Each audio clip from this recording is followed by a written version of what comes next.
Turning point of the year बता रहे हैं।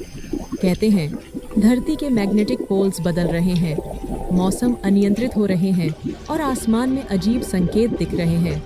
लेकिन क्या ये संकेत सिर्फ प्रकृति है या वो भविष्यवाणी जो सदियों पहले बाइबल में लिखी गई थी? बाइबल में मैथ्यू 24 में लिखा है, जब तुम युद्धों की चर्चा सुनो, जब भूकंप, महामारी और आकाश में चिन्ह दिखाई दें, तब जान लो कि अंत निकट है। क्या ये वही समय है? देखो, 2024 से अब तक हर साल कुछ न कुछ बड़ा हुआ। ज्वालामुखी विस्फोट, तूफान और बाढ़। और अब 2026 में आने वाला है एक असामान्य ग्रहों का अलाइनमेंट।